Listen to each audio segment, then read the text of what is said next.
Welcome everyone to the Podluck Podcast, a conversation podcast about the intersection of culture and faith in the Korean American Adventist community. My name is Jason Kim. I'm one of your co-hosts. And if you're watching on YouTube, you will notice that the other half of your screen has gotten much more handsome than it usually is. And if you're listening on our podcast or audio, you will notice that the voice is much more pleasant. That is because, unbeknownst to all of you, there was a power struggle behind the scenes here at the Podluck.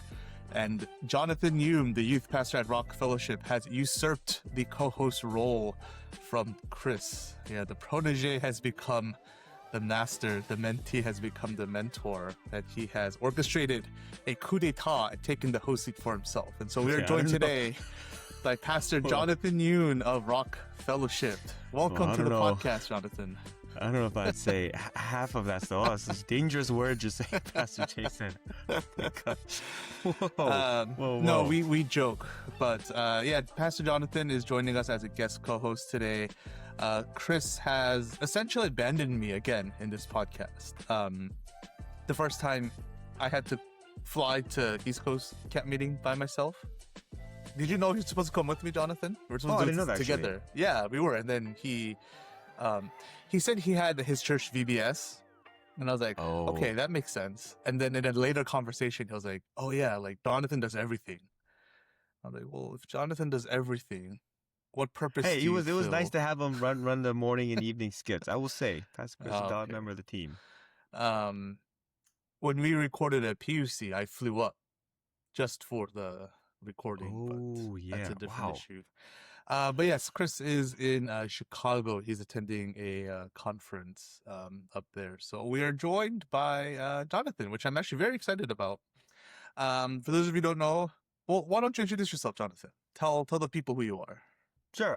My name is Jonathan Yoon. I've had the privilege of serving as a youth pastor at Rock Fellowship for the last about 7.5 years, where I still currently am. Yeah, grew up in Orange County, kind of Southern California.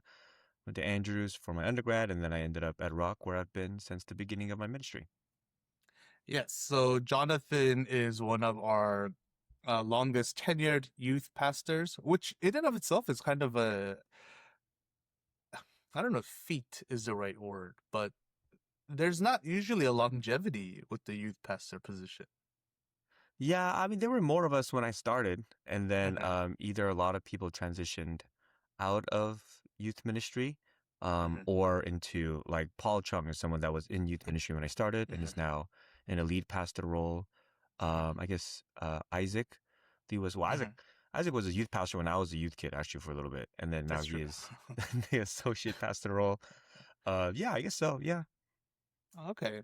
Yeah, so today's episode is obviously going to be focusing on the youth, not the youth pastor, but just youth ministry. And, we could talk about youth ministry, but I think most people have a grasp of what it is. But what I wanted to talk about was more like misconceptions in youth ministry, things that maybe the average church member doesn't know about what it's like to either be a youth pastor or even like a youth in youth ministry. And so, Jonathan, can you kind of share with us, like, what is it like to be a youth pastor, and maybe hit on some of the, the things that maybe most people don't know about youth ministry?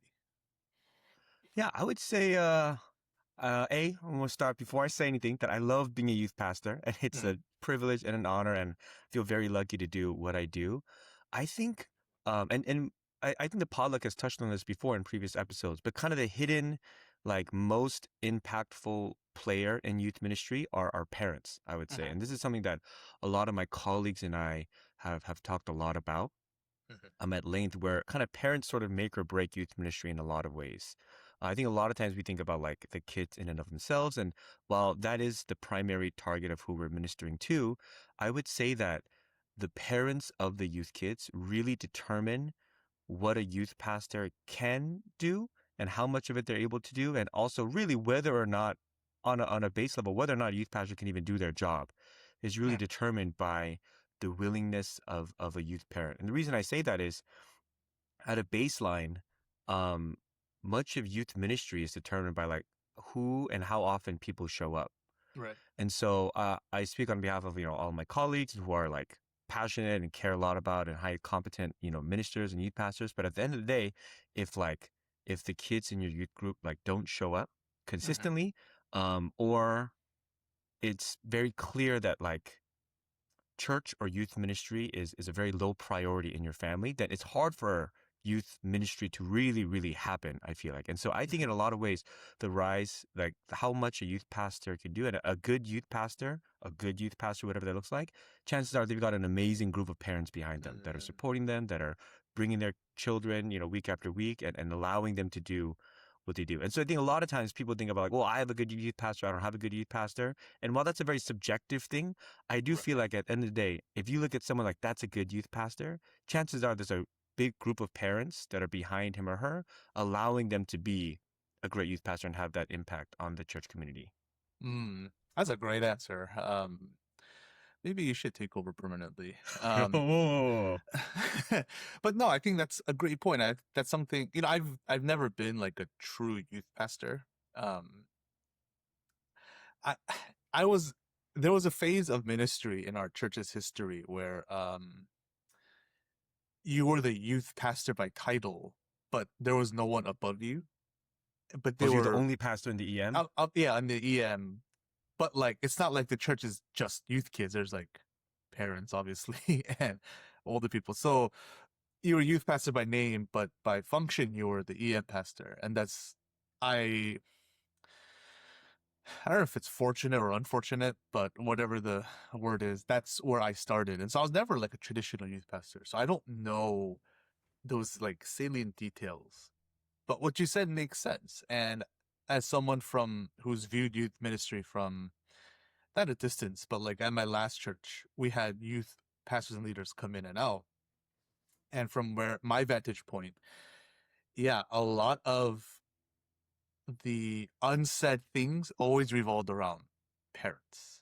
And we would tell them like, and when you're young and you're entering ministry for the first time, I think you assume that your main job is with the kids, Hmm. right? And that's probably true in terms of like on any given Saturday, but most of it happens with the parents, I assume. It's like the iceberg metaphor, right? Yeah, I think when I first came in, that was my idea of youth ministry. Like I'm Right. here, like a great youth pastor is one that can like work with kids really well. Mm-hmm. And like to a certain extent, like you're right, on a Saturday, right? Sabbath afternoon, Sabbath evening, sundown worships, game nights, Mm-hmm. going to like rock climbing and bowling, like it does. If you're weird with kids, like yeah, you're not gonna have a great time in ministry. But I think, and we've talked about this before, like the youth pastors that are doing it for a long time or do it really well or stay at church and make an impact, like you have to be able to connect with and communicate or at least get the support of your parents. And to a certain extent, of course, it's not entirely up to you. You can have a great relationship with parents and still not have their support. Like they can like Right. you and still not, bring their kids to things or support or like, host or help out. So there is a distinction there. But yeah, you can't do it without the support of amazing group of parents. Mm-hmm. Um, when we think of youth ministry, and I think I don't know if I can speak for our listeners, but I just always kind of assume youth ministry is like high energy all the time. Um, is that true? And if so, how do you manage it? Like the energy output versus like recovery and like what is that like? Yeah, I would say I have the same kind of image going into youth ministry. Like I thought of Mm-hmm. the youth ministers I had, and I thought about like on Saturday all day for 12, 14 hours, they were like on. And they were like, how can you like love being around us for that long? Mm-hmm. And I think to a certain extent that is true. Like I think it's hard to be a youth pastor if you like hate people and hate kids and then you shut down really quickly. And then Uh-huh. your kids are like, do you like us? Like, do you like it's hard to do youth ministry in Mm-hmm. that sense. But I do feel like to a certain extent, like Saturdays, like it does have to kind of be like that, right? Like bringing the energy, bring the planning, and like there is an aspect. I guess you can do youth ministry from a distance and just like tell kids what to do. But I think great youth pastors like get in with them. Right. I would say for a while, I think when I first started youth ministry, I just had like the hype and excitement, like I can't believe I'm Mm. doing this. That it was just like Mm. I just rode that energy wave, Okay. and then after a little bit. I do think there was a season of my life where I told people that I used to get this rush when I got home after like a long Saturday and I closed my bedroom door and like just the silence of the room and the fact that I was the only person in there, I would get like chills. I was like, oh, this feels really nice. But I would say like the balance and for most of the week, it's generally if you're meeting with kids, it's smaller group settings, right? Taking kids Mhm, out to eat, one-on-one Bible studies. And then Saturday is where like I don't know. For a part of me, feels like it's your job. Like on Saturdays, you mhm, show up and you got to bring a certain amount of energy. And obviously, certain weeks you're just not in great of a condition, or mhm, like it's just not going as well. But there is a baseline level of like on Sabbath, I got to bring it. It is what mhm, it is, and then the rest of the week knowing that it's not. I don't have to bring this level of energy during the week. mhm, Same with like camp meeting. Like that's the week where like doesn't matter for that week. I just got to bring it, mhm, and then squeezing it out when I can. But then yeah. mhm. Yeah, the when you talked about being in a room after church, I resonate strongly with that. My thing was after like a full day at church, especially in Chicago, because I had to drive from Chicago Oh to yeah. Andrews after. Um, I would get into bed, and it sounds really weird, but I would take my socks off under the covers, and that feeling, it was like, okay, my day is over. Like, and even to this day, like that, I enjoy, even though I'm not as like, like EM pastor, youth pastor busy, just taking my socks off in bed drives my wife crazy because there's like 40 socks just like curled in a ball in the bed. But I don't know. That's like, that's our thing, right? We have different ways of decompressing after a day of ministry. But you touched on it, like the dichotomy or like the contrast from Saturday to midweek. And so I think a question that a lot of church members have of pastors in general is, what do you do during the week? And I think that question is different for youth pastors because, our members work, but, the work schedule can be varied, especially a lot of people who are in the medical field. You're not working necessarily Monday to Friday. And so you can imagine a pastor will meet someone here and there for lunch, but in your case, all your kids are at school. So, like, just kind of briefly or broad strokes, like, what is your week like versus your Saturday like? Yeah, that's a good question. And actually, there was a youth kid asked me that question very aggressively at one point. It was during like 20, it was like 20, like end of 2020, maybe early Uh-huh. 2021, where like still kind of COVID, a lot of kids were still Uh-huh. not completely in school. And we were at church on a Wednesday. So we used to do a Wednesday night small group. Uh-huh. And he got there a little bit early and he was sitting there as I was prepping and he goes, Pastor, you're so lucky. Like, I wish I could be a pastor. And I was like, oh, are you interested in mission? He goes, no, you get to do nothing all week and then you just show up on Saturday. And I was like, first of all, I'm here on a Wednesday with you right now. Yo, help me set up these chairs. Yo, what are you doing right now? And I feel like this. So I understand. Like, and I remember when I had that when he said that, like, I was so mad. And then I was like, well, a part of it is like maybe like I'm just not telling him what I do, or like there's an aspect of like yeah, it's a fair question. Like, what do you do? I would say it's a little bit different from summers to school years. From summers, it's a little bit more like midweek hanging out because kids are more flexible. And then a lot of it is like prepping for the big summer program. So, like last year was a crazy summer for me where I went from like running VBS straight to art of worship, straight to Cayenne, straight to camp meeting. And so those like the weeks leading up to that are all just prep and like preparing things and buying things and like working through schedules for that. Um, I'd say during the school year, it's a little bit different. So we used to have a Wednesday night small group, or kind of a midweek thing where kids come together. Um, we did that for when I got there. We did it through probably like we got through COVID for a little bit, and then like people's schedules just kind of picked up, and so we stopped doing that. I'd say during the week, Pastor Chris and I have a meeting on Tuesdays. I think a lot of pastors generally take Mondays off, as that's what I've heard. Like Monday is kind of like the second day of the weekend for a lot of pastors. I do.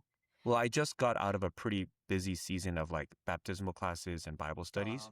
And so I was doing maybe 4 Bible studies a week. And then Oh, two of wow. which Okay. were not baptismal, and then two of which were like kids getting ready to get baptized. I still Mm, have, so after baptismal season is done, I still have two of those. So there's someone I meet up mhm, with who's more like curious about Christianity, kind mhm, of newer to faith or coming back. No real concrete plans of baptism. And then I do another Bible study with some of my older former youth boys that are mhm. down in Loma Linda. Oh, one's in Oh, Sacramento. We do like a Zoom Bible study just to connect. nice. Um, And so those are kind of the two like main things I do during the week. And then if I'm preaching, prepping for that, prepping for the whatever the weekend activity Mm-hmm. is, I generally throw in another meeting for our youth leaders. So we kind of have like a youth Mm-hmm. leadership team that I can talk a little bit more later. And so we'll meet, if not on Zoom, then just a series of text messages to plan what Sure. the upcoming Sabbath is. And I would say like a lot of it is like a low key, just like on call for stuff. Like Pastor Chris will Mm-hmm. call me randomly, hey, can you go to church to, we got a guy coming in, can you open up? Or like, hey, can you meet with this person or there's someone I feel like I should meet with? Mm-hmm. And like kind of like a go out to eat kind of counseling kind of Bible study Mm-hmm. session. So yeah, I'd say that's a lot of the week. It does kind of vary week to week, which Right. I don't know. I go through phases where I like it because, oh, it's nice to like have your own schedule flexibility. And there's times where I'm like, man, I really envy people that just have a 9 to 5. Like you go into your office, you're done, you come home. That's it until 9 o'clock the next day. But yeah, good pros and cons.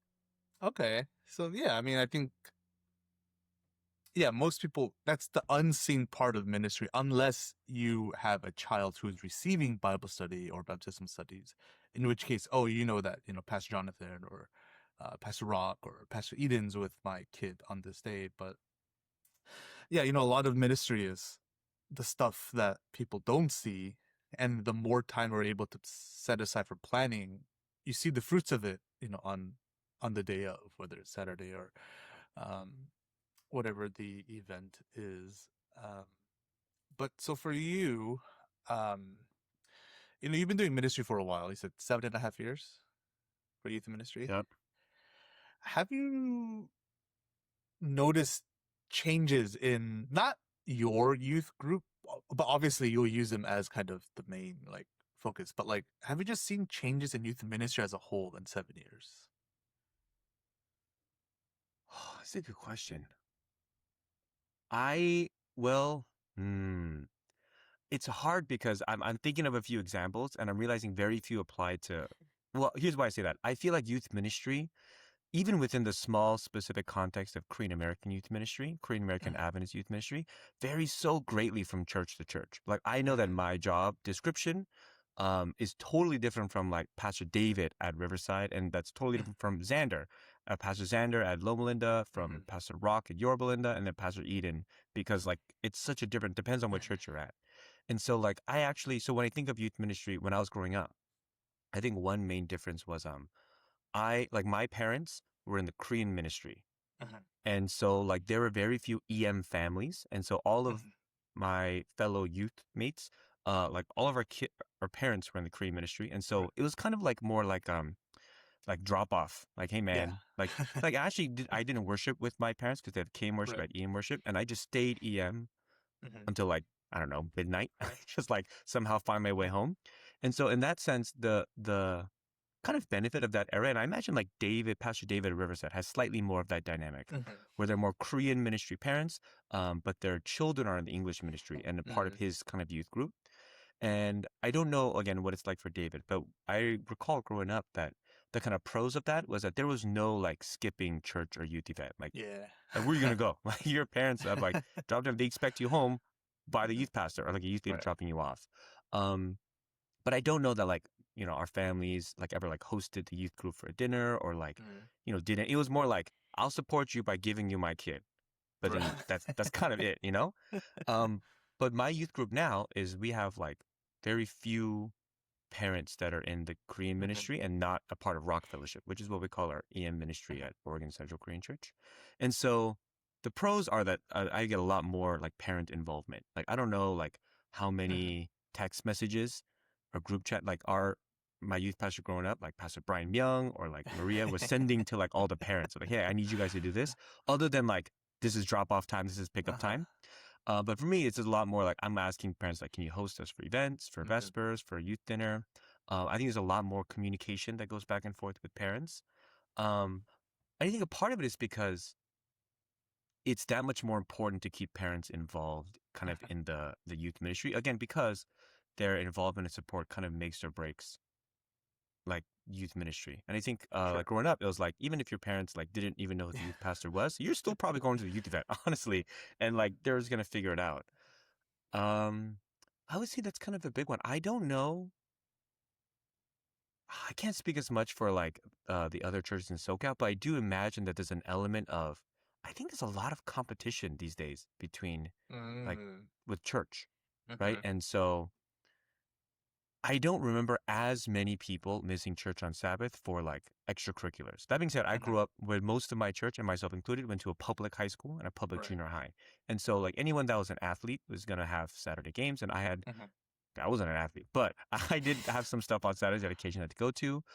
But it was less common, I feel like. Whereas Mm-hmm. I feel like nowadays, there's more of like club sports or Mm-hmm. like even school. Actually, ironically, a lot of Adventist students, Yeah. academy students, will have Sabbath activities where like Uh-huh. I'm part of like a music group or Uh-huh. like there's like an evening sports tournament. So we're gonna have our own worship service with the academy team, and then go play the Mm. game tonight. And so I won't Interesting. be at church at all. Or obviously, and there's stuff like the occasional like tutoring or academic Uh-huh. extracurriculars if you're on like clubs at public schools. A Mm-hmm. lot of times they're like Saturday outreach or events or stuff like that. I do feel like that is more common these days Mm-hmm. than just in my small bubble growing up at OCK. We didn't have as much of that. Like on any given Sabbath, most of the guys and girls are going to be there. Right. But I do know that a lot of my fellow colleagues struggle a little bit with that, where on any Uh-huh. given Sabbath, I'm not sure who's going to be here. And actually, during Mm. like X season, like during volleyball season, basketball season, Mm. track season, choir season, it's like, oof, like Yeah. attendance can drop dramatically. And so I think that is a more unique challenge that Uh-huh. maybe was not as prevalent. Well, I was in youth ministry like 2 decades ago. So like then, maybe. Yeah. I mean, I think that's true. Like the parent involvement. And again, similar to you growing up, yeah, it was probably yeah, it was just I saw my mom in the morning as she was leaving for church, and then I saw her on Sunday the next day. It's kind of how it was. Uh, but there's one element of youth ministry that again I witnessed not as because I was involved, but from a little bit of a distance is uh, during Art of Worship, the first year we were at Loma Linda, it was the first year that Yorba Linda joined, which was a church. I don't think I was at the church yet, but I was helping the youth pastor at the time, David Kwok, with the group. And one of the things that we do during the week is we emphasize small groups with your praise teams. Um, and what would happen is throughout the week, you're practicing like 4 or 5 hours a day, you're like coming up with set list. And so conflicts arise. And so part of the curriculum was to teach these groups and these praise teams like how to do conflict resolution within your teams. Because it's Mm. gonna happen when you're preparing for, Kayam set or camp meeting set, you'll have conflict. You need to learn how to resolve it as a group in a healthy way. And so we gave them the space to do so. And after one of their like marathon small group sessions, I was like, okay, there needs to be follow up. You can't just like, okay, figure it out, guys, and come back. Like, you still need guidance and stuff. So I went in and I was surprised because all of them or most of them were on the phones talking to their parents. Oh, Yeah. And interesting. in my generation, that would never happen for many reasons. One, obviously the language barrier, but yeah, and I was like, because I assumed I would be, or we, the coaches, would be the first people to like debrief them, but it was the parents. And I was like, oh, that's something I've never realized. It is much healthier, I think, for you to have that relationship with your parents to be able to process and have their guidance. And then we came in and we kind of, then we were able to kind of focus a little bit more on like how to resolve the conflict within the paradigm of a praise team instead of having to kind of go through the emotional unpacking, which the parents did. Um, so in that regard, it was, I thought it was a good thing, but yeah, that was just an element of ministry. I was like, oh, it's so, so different today. Yeah. And I think you're. I think they're. yeah. They're. Yeah, that's very. I did not know that because I know like our rock team had their own share of Hmm. like conflict resolution. I still remember like all right, everybody in the back of the Airbnb right now. We're gonna lock the door. You figure it out, and you come back in, and like I think there are tears, and it was like there's a lot of pent Yeah, a up, lot of and I tears. still Yeah. remember like core memory. I'm like, whoa, Oh, what was yeah. happening in these praise sessions? But and I know they came back, and it was a very like important like moment in the week for them where they came Oh back and like yes. we figured this out, we prayed, we like got it all off our chest, and like there Mm-hmm. was, it wasn't completely resolved, but like we can move forward as a group now. And I was like, oh, very proud of them for that. But I do feel like, yeah, like I imagine if I had a problem in my youth group going up with someone, I don't know. I think I would, yeah, maybe go to the youth pastor, go to Pastor Brian or Maria. But I don't know. I think if I call my mom, she's like, "What do you want me to do about it? Yeah. Why are you calling me right now?" I'd be like, "This Chong and I have problems." She's like, uh, "That sounds like a you problem." I don't know why. But I do agree, like in the sense that like I've heard that a lot with like I one of the questions I love asking my youth kids is like, hey, like, would you rather talk to about like in this scenario? Let's say you came home with like a terrible report card, right? And like, mm, which parent would you rather have like, open the mail? Or like, let's say, like you like got a boyfriend or girlfriend, like which parent would you want to find out first, and like who would you, and like there's a little bit like where I asked that question, and for a lot of the kids, it is in a very healthy way. They'd be like, well, I think it doesn't matter. I would tell either parent, and they'd be like, I trust that they'd be okay with that.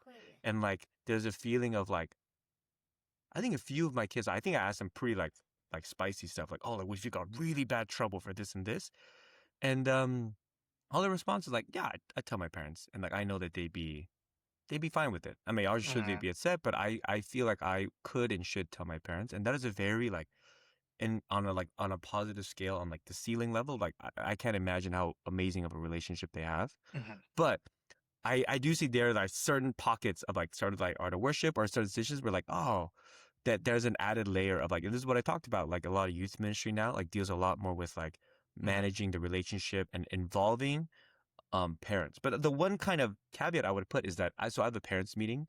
mhm, I should have one coming up actually.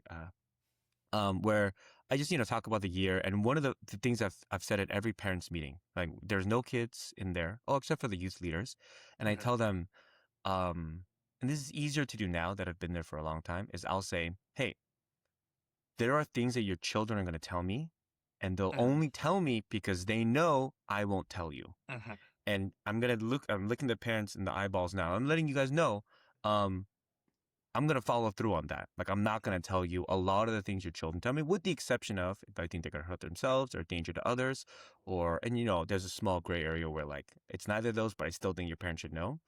But 9 times out of 10, I'm not going to tell you. And if I am going to tell you, I'm going to let the kid know, hey, I'm going to mhm, tell your parents about this. Very few times have I done that. And the few times I've done it, it's been like, whether you're okay with it or not, this is something you have to tell your parents. mhm. But like because of that, I imagine that makes a lot of parents a little bit uncomfortable, especially if you're a newer youth pastor and they're like, what is a Right. 22-year-old doing, But I do think that is still a vital aspect of youth Mhm, ministry. Where like, I hope you trust me enough that I will give your child sane advice. I will mhm, counsel your child. I will pray with your child. I will, you know, view them from a perspective of love. Um, but I may not tell you that this ever happened. And actually, I don't know if there are any of my parents listening to this. There are lots of things actually that like your children have told me that I've never forwarded to you. And mhm. maybe you found out at some point through the Sure. grapevine Mhm, or through other kids or through other parents. Um, but I know that every single one of my kids, especially the older ones that have like tried this with me, and, like mhm, told me stuff, know that like P. mhm. John has a lot of secrets. And like I would never tell anybody because for me it's like part of like it's a professional, like it's part of my job. Like Mhm, I could not be a good youth pastor if people knew, or if you tell Pastor John something, like, he's gonna tell everybody. He's gonna tell your mhm, parents, he's gonna tell your friends, he's gonna tell your siblings. Um, so I do think in that sense, like it would be nice if parents understood that balance is still very necessary. mhm, As much as parents are involved now, as much as we need parents to be involved now, mhm, I still think there's a segment of youth ministry where like your kid should feel safe telling things to your youth pastor because he's a trusted adult, because you trust him as well, and know that the youth pastor won't tell you everything right away. mhm. Obviously this requires trust and that you trust your youth Right. pastor and like but I do think that is still a vital aspect of youth ministry and your youth kids relationship with your youth pastor. Yeah, I think that's a really important point. I think there needs to be a balance. And obviously, you said the word trust, right? You need to trust your youth pastor. And then also, I think for the parents, there should be some reassurance in the sense that you're not doing ministry like in a silo by yourself. You have your EM pastor, your senior pastor who's guiding you. And obviously if you're in a church with a youth pastor, you're going to also have an EM pastor. There's very few churches where it's just a youth pastor. That'd be Although I rough. guess That would be rough. Upper Room kind of experienced that for the last year, while they were I know it's searching for their new EM pastor. more like he got promoted to lead pastor for a little bit, you know? Maybe Glendale too. Actually, with Pastor Tim, he Oh, occupied that yeah. space, and then he just assumed the role, which I felt was like the best outcome. But in any And now case, he's kind of reverted back to like doing youth ministry. no, has Youth he? pastor. I mean, they don't have a youth pastor right now. So, Oh, that's well, you know, right. juggling fatherhood. So shout out to Tim. Oh, the cycle of youth. But yeah, it's you're doing a lot of things with, in your case, Pastor Chris, and you guys are working together to kind of create a healthy atmosphere. But yeah, I think that's really important, and that is one thing that, in my generation, we were maybe forced to do that, to kind of talk to my youth leader, in my case, youth leader. We don't have youth pastors, but and kind of confide in them because we just weren't able to do it with our parents. Especially the older you get, the more complex feelings and emotions you feel. It's hard enough to articulate that into English, let alone Korean. And so it just felt like there was this kind of wall between me and my parents. And I think that's one of the things that a lot of parents may misunderstand about youth ministry is it's not just like the youth events that you plan, like, game nights and all those things, but besides the parents, you are the most direct connection to them with church and Jesus, and that role is it's a very important one. You know what I mean? Like, especially for youth, that is probably their first like official experience of like church as a whole, and the the congregational relationship, and kind of accessing their first reactions to spiritual formation. It's on the shoulders of youth pastors, which is a very, I imagine, rewarding experience, but also a very daunting task to do that. Yeah, I would say that rewarding and daunting is kind of the two ways. I not a bad way to put it. I do feel like the rewarding part is like what jumps to mind first. Like Mhm. when I do like a Bible study with them and like they're like, "Oh, I've Mm. never noticed that." Or like they kind of Yeah. like their eyes light up and like that's Yes. crazy. And they start making connection on their own. Like, "Oh, that Mhm. reminds me of this story." Like that is a very, very fulfilling aspect of ministry. And I do love Mhm. the kind of didactic teaching part of it. Like it's a Mhm. little bit separate from a sermon. And this is more of Mhm.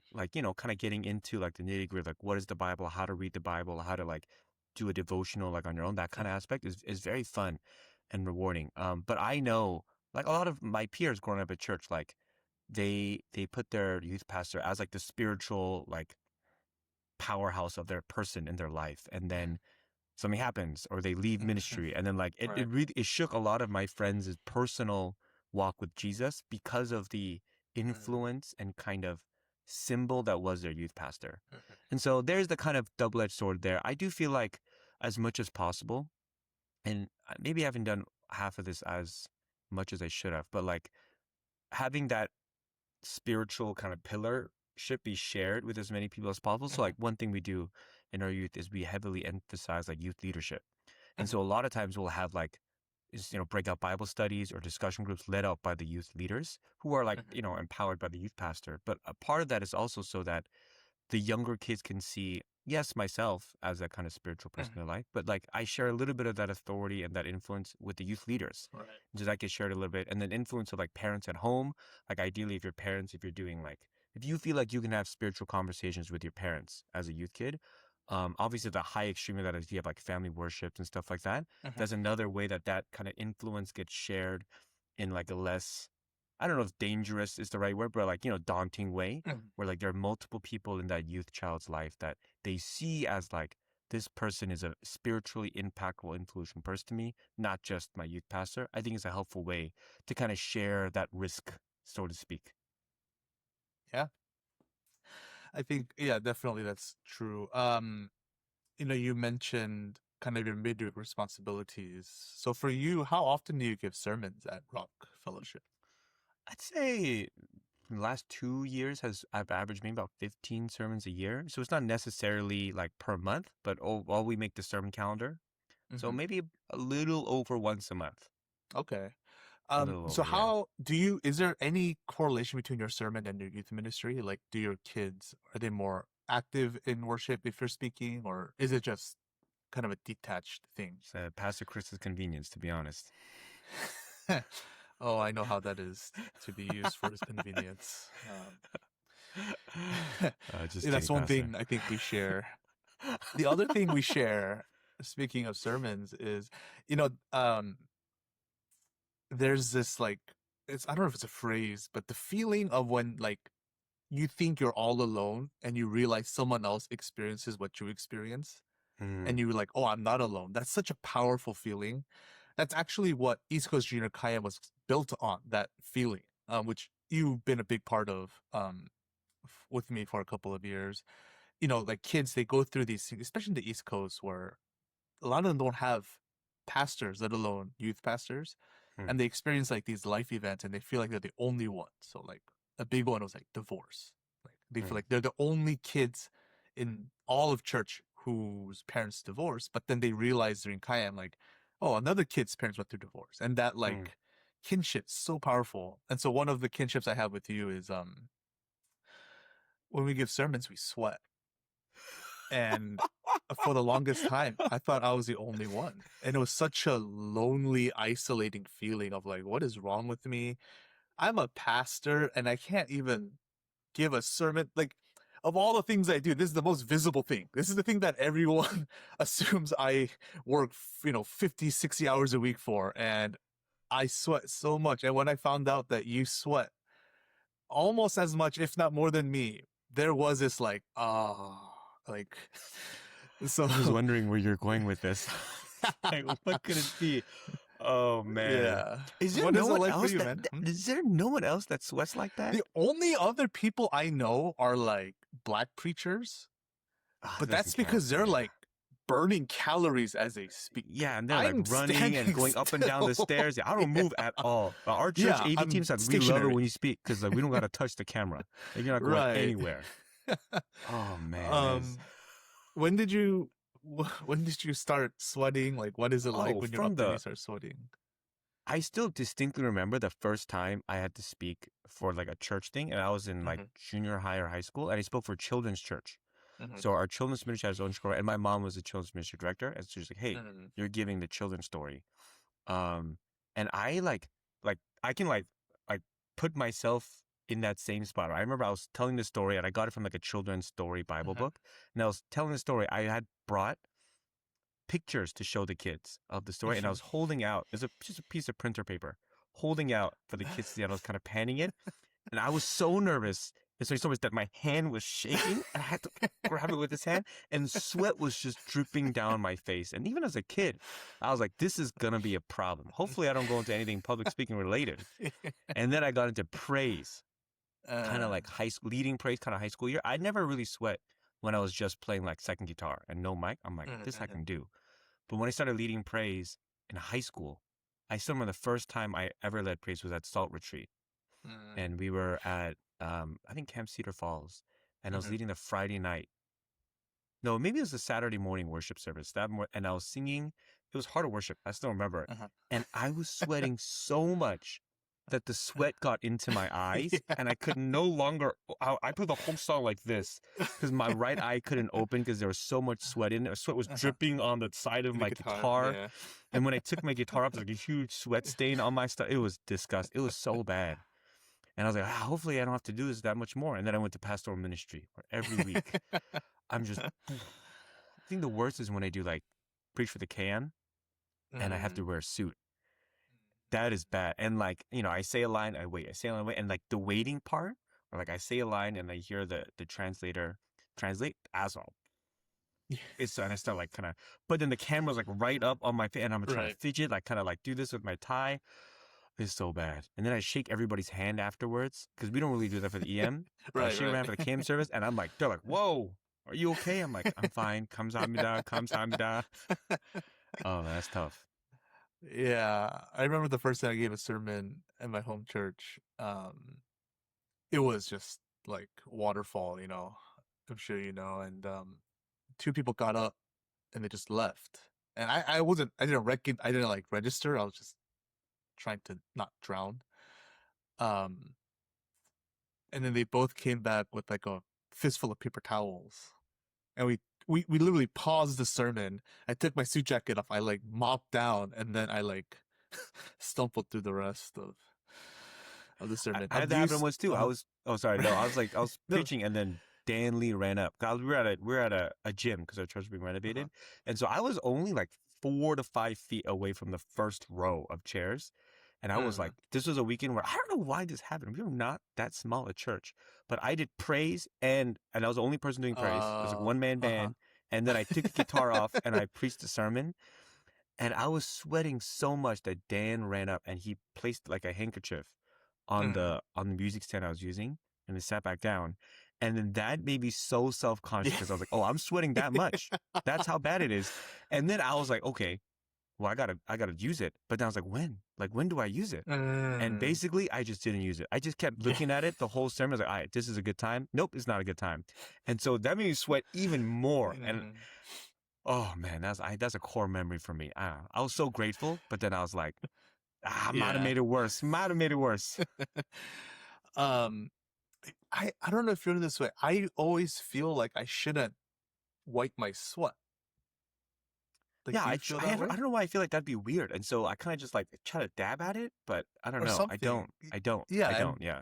yeah, I don't either. And so I would pretend it's not happening, even though it's painfully obvious it's happening. And so when I got married, my wife's like, "Why don't you like wipe your sweat?" And I didn't have an answer for her. I was like, I don't know. It feels weird. And she's like, it's significantly worse for us to see you do this instead of just a quick like 5 second um and I'm like, that makes sense. You're right.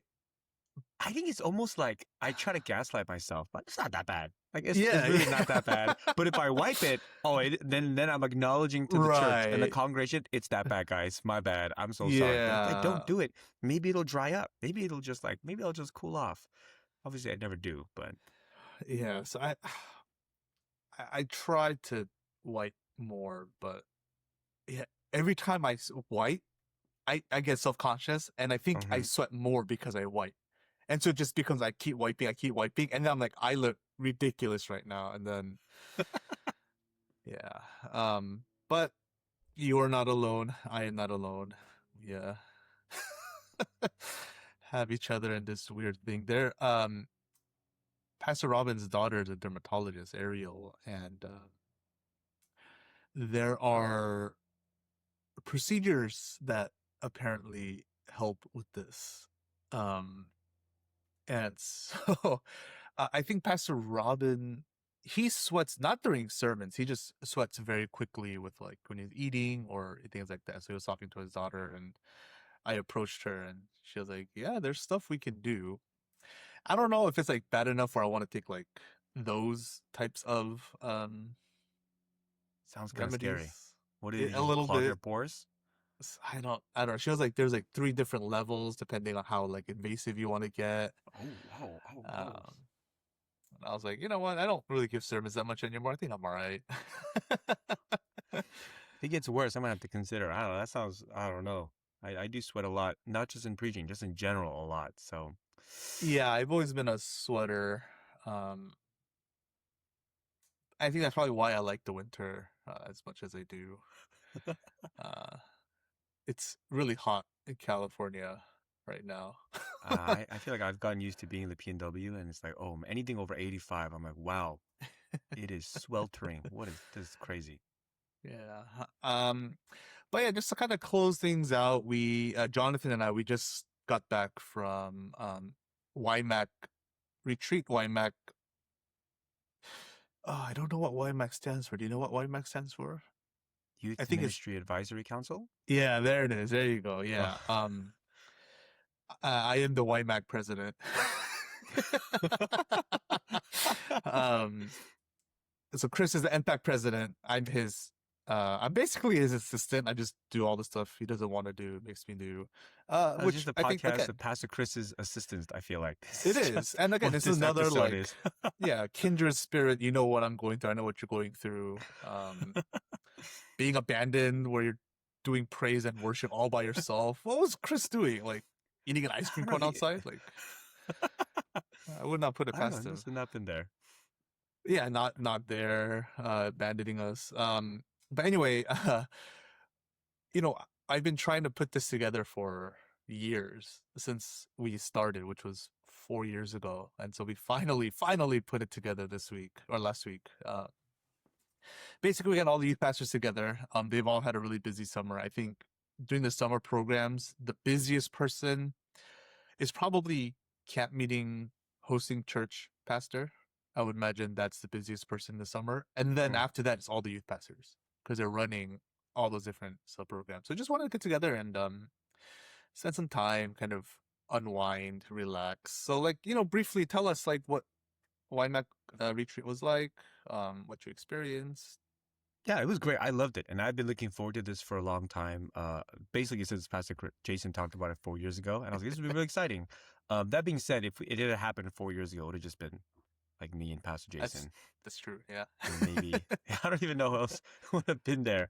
So yeah, I was looking forward to the YMAC retreat basically for the last 4 years now. And I was very excited when it finally happened. And I think part of the reason why I really enjoyed it, maybe a little bit more than some of the other youth pastors, is because I do ministry in Portland, in the PNW. Mhm, And all the other youth pastors are based in Southern California. And so mhm, I don't really have as much opportunity to connect with them other than like summer programming where we're all at Art of Worship, all at Art of Camp meeting. But even then, we're like so busy that there's not a lot of opportunity for us to like during the week of camp meeting, sit down and catch up and stuff like that. So YMEC was especially nice because of, I think, that part. There were a handful of youth pastors where I don't think I've ever really had a meaningful conversation with. And so it was mhm, nice to like really get to know them and like what Pastor Jason talked about earlier, like the power and bonding of shared experiences. We're like, yeah, like while we are all at different churches that have, slightly different cultures and kind of like, vibes, um, the idea of being a Korean American youth pastor is something that I think is a fairly unique experience. And so the kind of like I love just like chit chatting. So like during these things and so like staying up, like talking about like different stories and like there was kind of like an informal like advice sharing, mhm, ministry sharing aspect of like, hey, like what would you do in this situation? Have you dealt with this? And as Pastor Jason mentioned earlier, I've been doing the longest active youth mhm, pastor right now, so about 7 years. And so it was cool to be able to give an opportunity to like share. It was also mhm. weird that like, when I first came into ministry, I was like, it was me and like David Kwok, like the youngest people. Then we have to do all like the icebreakers and stuff like that. Yeah. And now it's like, oh, I don't know. I just kind of like there was one year where I showed up and I was like, oh, I'm not the youngest anymore. No, That's weird. far from And it. so it was cool to kind of like be in that. So usually I'm learning from like Pastor Chris, Pastor Mhm, Jason. Like I'm asking questions, no answers. But it was cool to kind of be on the other side and to kind of mhm. share, and just hang out with the other youth pastors. I think that was a very powerful kind of bonding experience. So I'm very grateful, Pastor Jason, that you took the time and effort, the resources to help put this together. I really enjoyed it.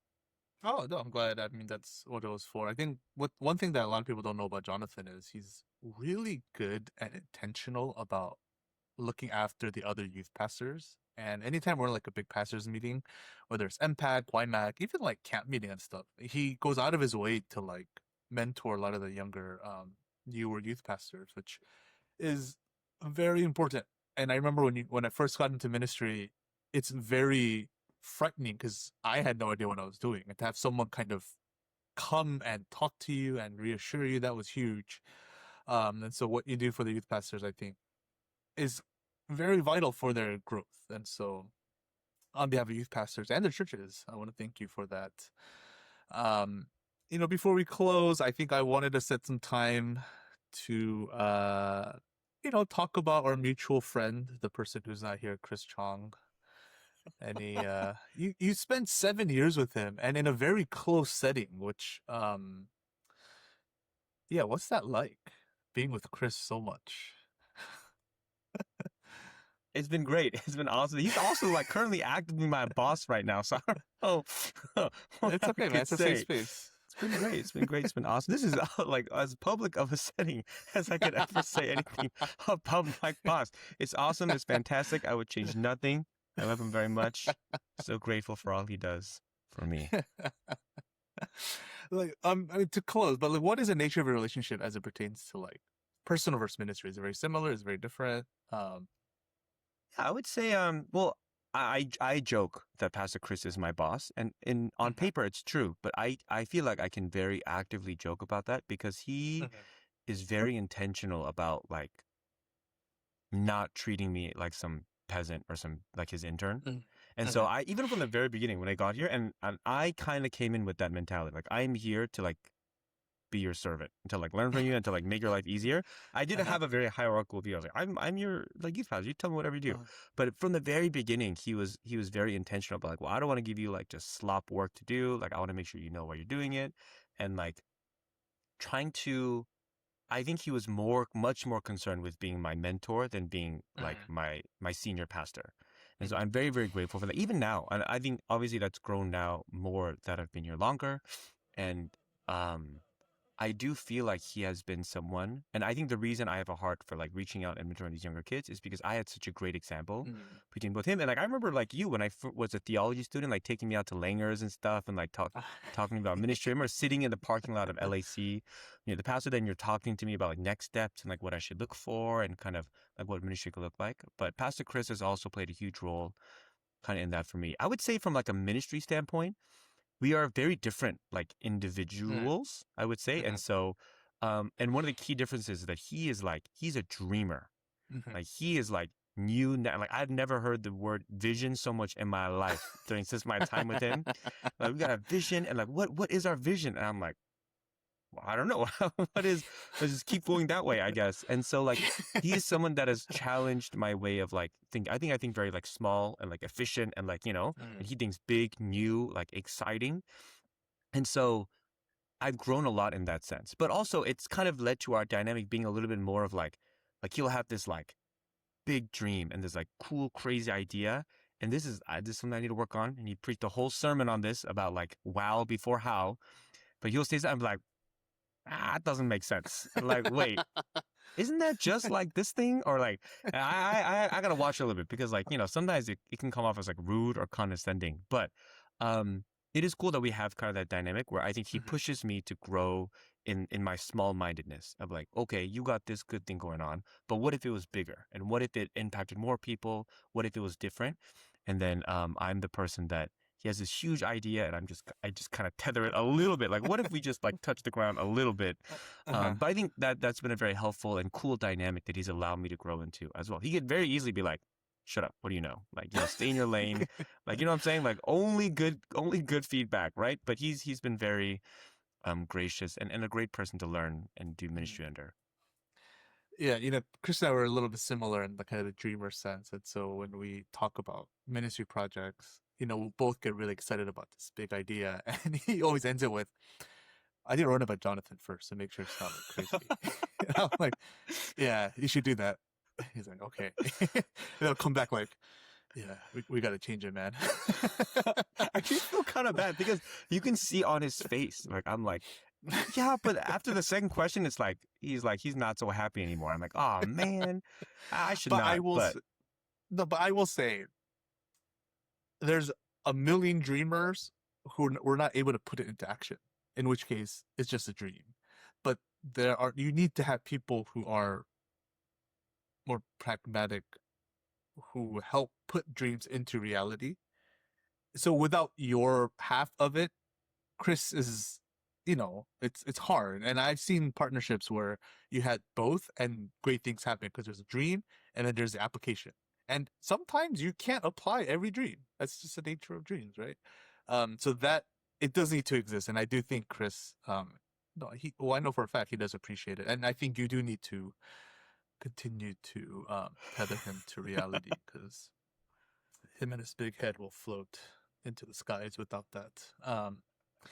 But yeah, I think your partnership with Chris is something definitely that is a model that we look to, and I think it's a great model that we use, and I think that contributes to both of your not your longevity. I keep using this word longevity in ministry, but I mean, I think it's important. Like the churches where pastors stay for a long time are usually the healthier churches because it's all correlated. I don't think I need to get into details of why that is, but and so we're really excited about the work you and Chris are doing up in Portland.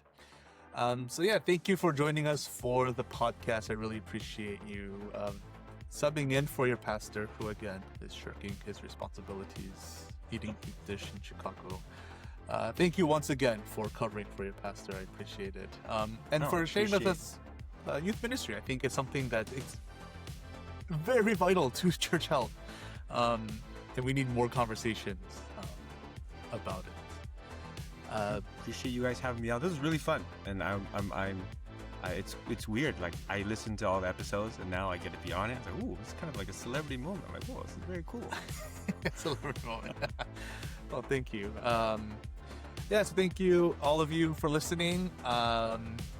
Please subscribe if you can. Watch us on YouTube. You can listen to us on Apple, Spotify, and Google. And we will see you all next week.